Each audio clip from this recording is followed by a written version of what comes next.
Es spēju cilvēkus savienot kopā ar svarīgākajām ziņām. Es esmu vieta, kas spēj ar notikumiem pasaulē būt viena klikšķa attālumā.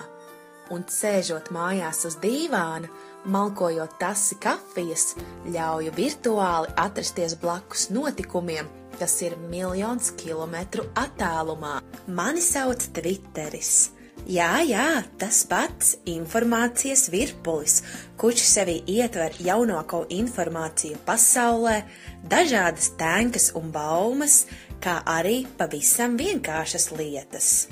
Es piedzimu tālajā 2006. gadā, bet šobrīd ar mani draudzējas vairāki miljoni cilvēku. Es esmu draudzīgs, tomēr dažreiz arī mēdzu piktoties, jo citi mani izmanto ļaunprātīgiem nolūkiem, rakstot baumu ziņas, kas neatbilst patiesībai.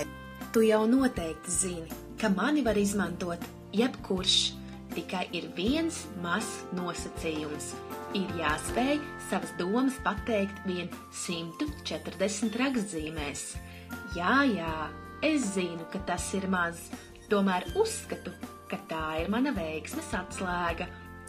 Vēl mana sirdi silda visi pasaules ietekmīgākie cilvēki, kuri uzrakstot vien tikai vienu vārdiņu, spēj sapulcēt tik daudz cilvēku pie sevis. Tajos mirkļos esmu priecīgs, ka šeit esmu. Protams, neaizmirstot uzņēmējus un sabiedrisko attiecību speciālistus, kas mani izmanto, lai nodibinātu kontaktu un uzticību ar saviem klientiem. Uzticība, tas es esmu. Ik katrs no maniem lietotājiem var būt uzticamākais cilvēks pasaulē, taču tad ir jāseko līdzi vienam svarīgam čivināšanas noteikumam. Runāt tikai taisnību. Tas taču nav grūti.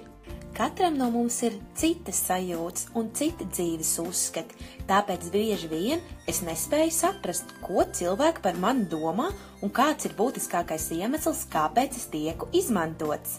Tāpēc es aprunājos ar 2 saviem labiem draugiem, arī Twitter lietotājiem, un par populārāko iemeslu, kāpēc viņi mani izmanto, tie minēja, ka esmu virtuālā dienas grāmata un lielisks veids, kā sazināties ar draugiem.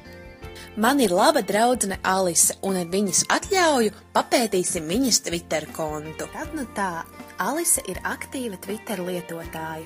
Tā ir vairāk kā 2000 ziņas, un meitenei seko vairāk kā 350 cilvēku. Paskatoties Alises jaunākos tvītus, ir skaidrs, meitene noteikti ir liepainiece, jo savos tvītos daudz piemin Liepājas mieru un tās ielas, kā arī noteikti ir apmeklējusi kādu labu koncertu, jo ir tvītojusi gan par to, gan arī retvītojusi vairākas ziņas par šo koncertu. Varu droši apgalvot, ka zinu, ka esmu liels un varens, jo mani izmanto liels skaits cilvēku, taču dažreiz mēdz būt nobijies, tāpēc visiem lūdzu, pirms izmantojiet mani, padomājiet, vai gribat, lai visi jūsu ziņas redz un vai visi spēs saprast tās tā, kā saprotat tās jūs. Par mierīgu pasauli, kurā nevalda naids. Atā, tavs Twitteris!